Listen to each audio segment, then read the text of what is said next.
Olá, meu nome é Marlene Souza Carrasco Almeida, sou professora da Rede Pública Municipal da capital de São Paulo. Também sou mestranda do Programa de Literatura e Crítica Literária da PUC de São Paulo. Participo, dentro deste programa, de um projeto chamado Literatura e Vestibular. E hoje nós vamos conversar um pouquinho sobre a obra A Ilustre Casa de Ramírez, de Eça de Queiroz. Mas eu aconselho vocês a lerem o quanto antes, porque é uma obra que foi selecionada como leitura obrigatória pelos vestibulares da FUVEST, Unicamp, e ela tem quase 400 páginas. Não dá para deixar para cima da hora, não dá para deixar para a véspera a leitura dessa obra. E se vocês não tiverem o livro físico, não tem problema. Existem os arquivos em PDF e alguns sites que disponibilizam essa obra, como o site que eu escolhi, que foi o domínio público. Ali tem um arquivo do livro, foi ali que por esse arquivo que eu fiz a minha leitura. Agora, enfatizo para vocês que é só um resumo que eu vou apresentar aqui. Esse daqui é só um material de apoio, que eu vou trazer para vocês algumas reflexões, mas que eu espero que vocês se comprometam a fazer a leitura completa da obra. Então, eu vou apresentar aqui para vocês um pouquinho da obra por meio do slide.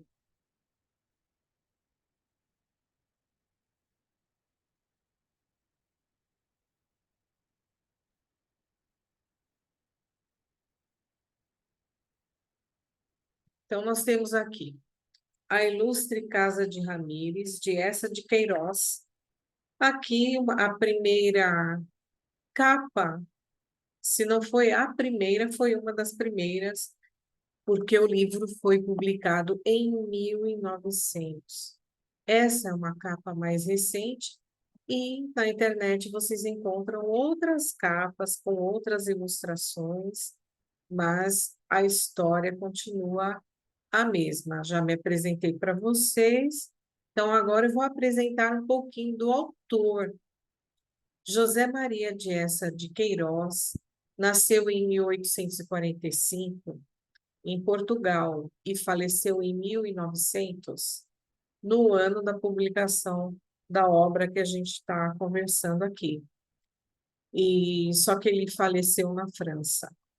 Queiroz vocês vão encontrar com Z, e Queiroz vocês vão encontrar com S, só que quando vocês escreverem com S, tem acento no O. A grafia com Z foi feita antes de 1945. Hoje, com a mudança lá em Portugal, a grafia Queiroz é com S no fim e acento.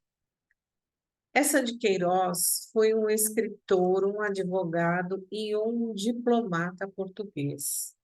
Filho do brasileiro José Maria Teixeira de Queiroz, da portuguesa Carolina Augusta Pereira de Eça. Seguiu os passos do pai, magistrado e par do reino, e foi estudar direito na Universidade de Coimbra, se formando em 1866. Chegou a exercer a profissão de advogado, mas mais tarde ele começou a exercer a função de jornalista. Também seguiu a carreira política, sendo nomeado administrador do Conselho de Leiria. Leiria, hoje vocês encontram 9 subdistritos lá em Portugal com esse nome Leiria. Ele foi nomeado administrador do Conselho de Leiria em 1870. Também foi cônsul de Portugal em Havana, foi cônsul lá na Inglaterra, foi cônsul lá em Paris, em 1888. Em 1886, ele se casou com Emília de Castro Pamplona Rezende, com quem ele teve 4 filhos.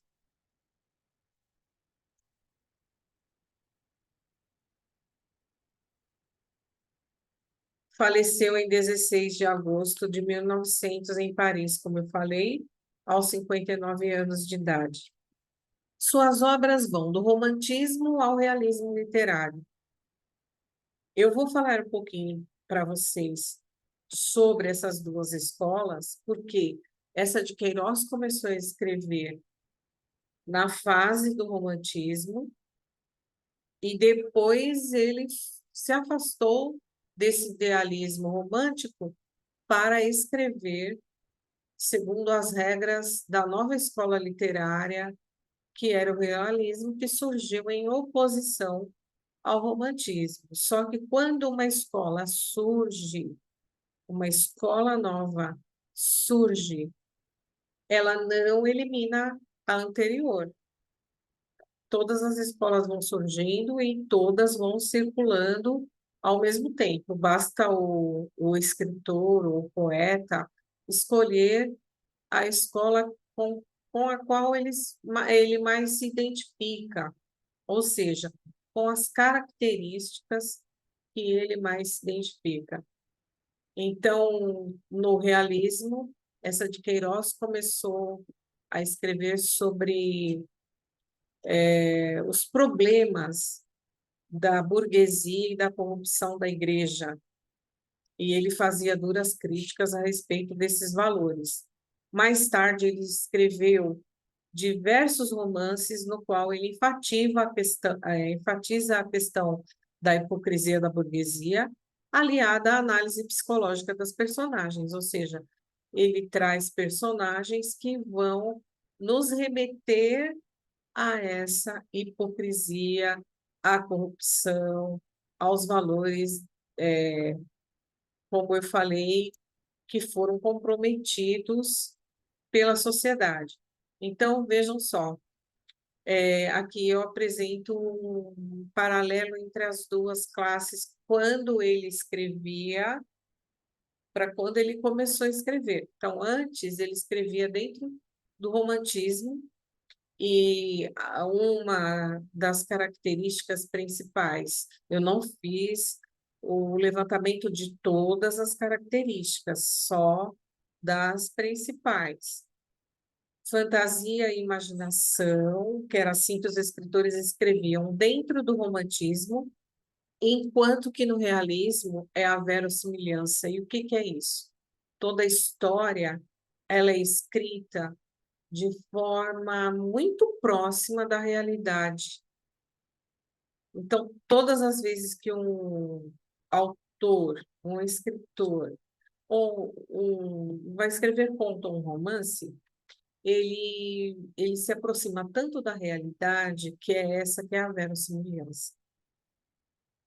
Também, como característica, lá no romantismo, o improviso e o exagero, mas no realismo é um tom crítico sobre as instituições, sociedade e elite. No romantismo, o escritor retrata o eu do artista. E no realismo, nessa outra escola, retrata a vida social, em caráter de denúncia mesmo, o que incomoda muito os líderes, os governantes da época. E de todas as épocas, quando a gente escreve falando sobre a vida social, os problemas que, que os membros dessa sociedade enfrentam. No romantismo, a escrita é mais de forma subjetiva, enquanto que no realismo, as características são objetivas, porque trazem cenas e situações de forma bem direta. Lá no romantismo, os sentimentos são nobres, enquanto que no realismo, os aspectos apresentados com relação às emoções são de fragilidade e relativismo moral. No romantismo, os heróis são puros, virtuosos, honestos, mas no realismo, esses heróis são ambiciosos, desumanos e egoístas. Vou destacar aqui as obras mais importantes deste escritor, que se destacou entre os escritores portugueses.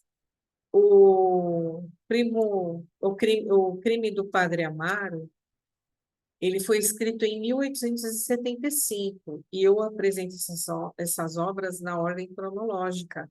Então, olha só, Primo Basílio em 1878, os Maias em 1888, a Ilustre Casa de Ramírez em 1900, no ano do falecimento do autor, essa de Queiroz.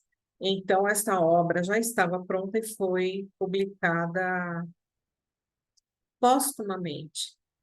E também outra obra que foi publicada após a morte de essa de Queiroz foi A Cidade e as Serras, em um ano após a morte dele. Dicas para vocês entenderem a obra. Quando a gente vai ler qualquer obra, a gente precisa saber o contexto histórico no qual vivia o escritor, o poeta. E essa de Queiroz, ele escreveu no fim do século XIX, começo do século XX. Então, a gente precisa entender o que estava acontecendo com Portugal naquela época. Período de cativeiro de 60 anos que eles sofreram, a restauração de sua independência, autonomia política, como os portugueses pensaram em recuperar parte do seu império perdido, por que a família real veio para o Brasil, lembrando que Brasil era colônia de Portugal. O que aconteceu com Portugal depois da independência do Brasil? Como foi o período de regeneração do povo português? Então, vejam, essas características, vocês podem pensar, mas por que que ela está falando isso? Porque muitos desses aspectos históricos, essa de Queiroz leva para a obra Ilustre Casa de Ramírez. Então, é importante vocês lerem também mais coisas a respeito desses contextos históricos que apresentei aqui para vocês. Enfim, a obra de essa de Queiroz é publicada originalmente em 1900, mas após a sua morte. Vista de forma ambígua, a obra já foi considerada uma ode a Portugal, mas também uma contundente crítica aos costumes do período. Vocês, quando estiverem lendo, vão se lembrar disso tudo que eu estou falando aqui hoje.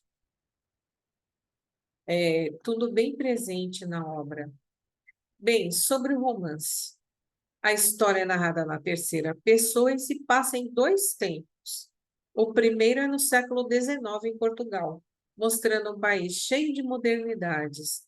O segundo vem a chamada da novela histórica, que era aquela que Ramírez se propôs a escrever sobre a Torre de Ramírez. E ele quis escrever sobre a história da família dele, a Ilustre Casa, Ilustre Casa de Ramírez.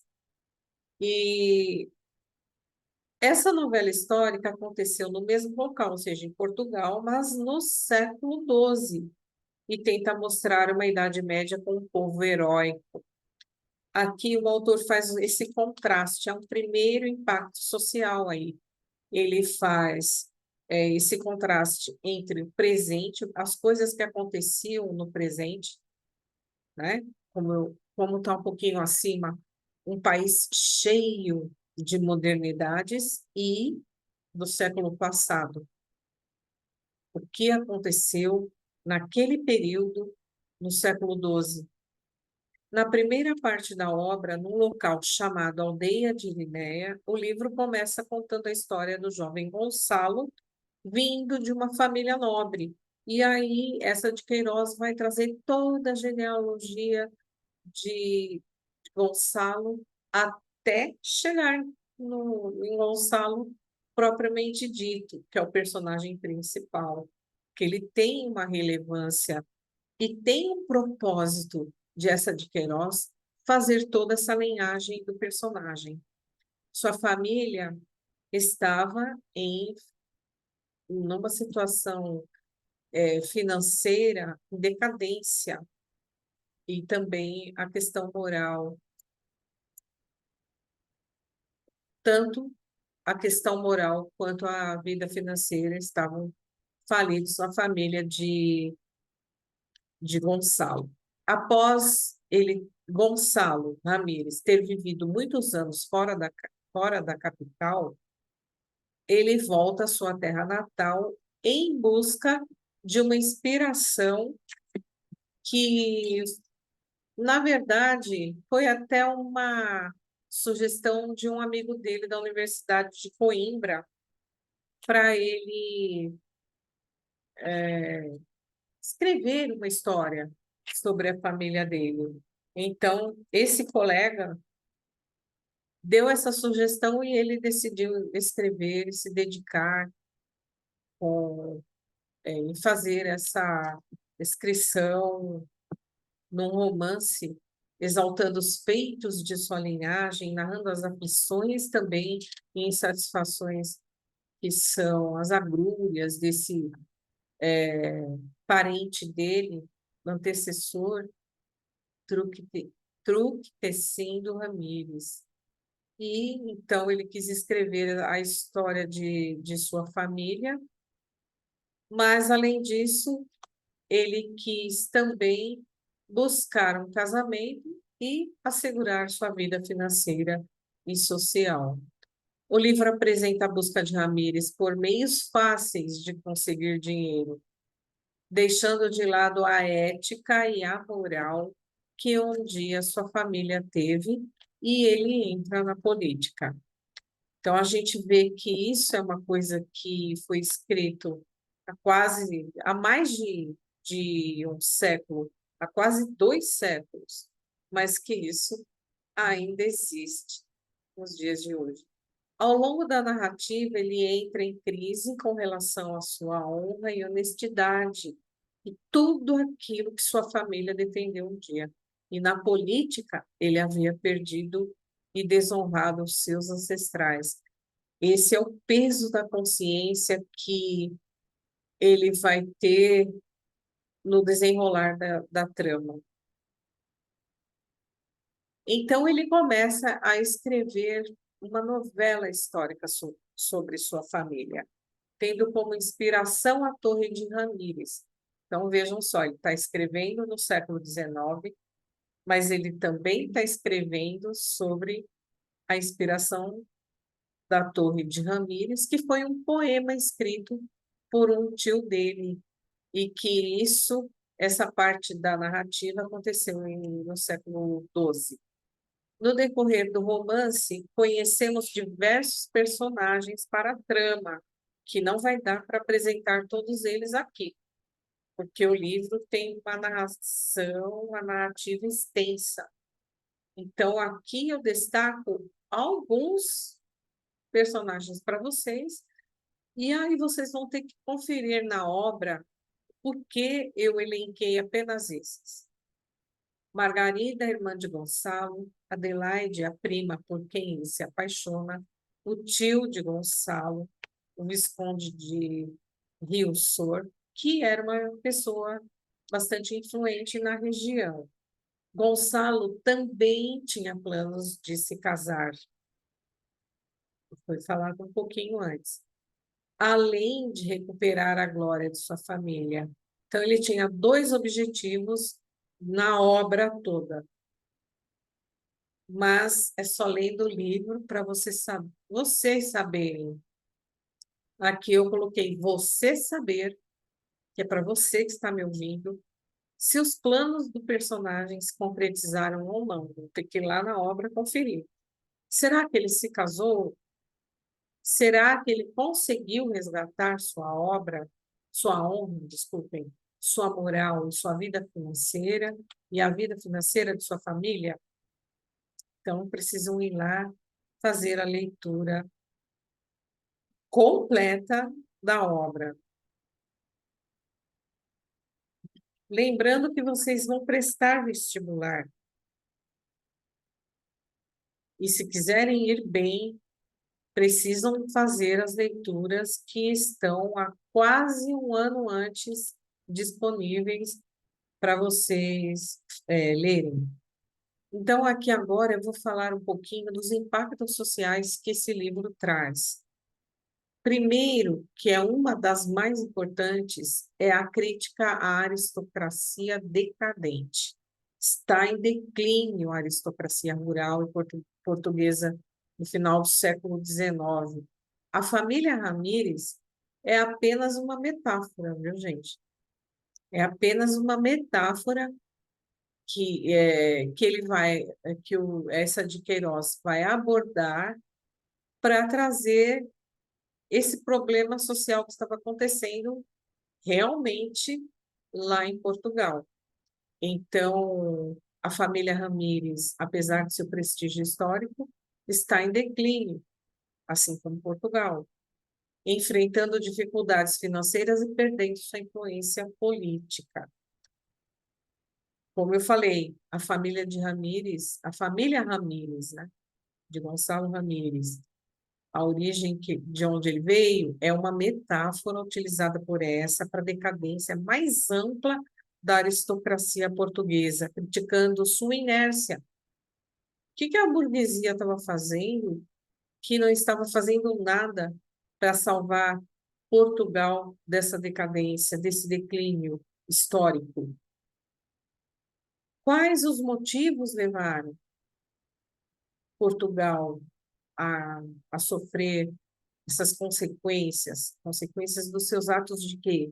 De inércia, de corrupção e falta de adaptação às mudanças sociais e políticas. Então, existia ali uma resistência em mudar socialmente e também mudar quanto à questão política. Então, a gente vê isso muito vivo ainda hoje, na maioria dos países.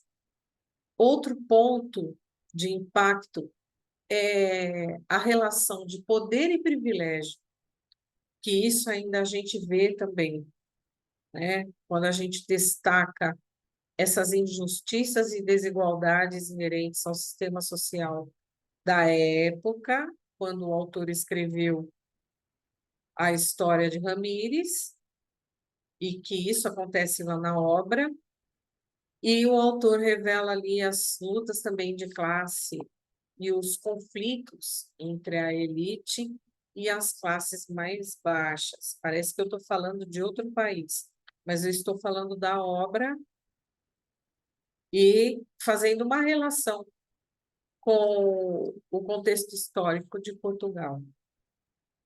Outros impactos sociais.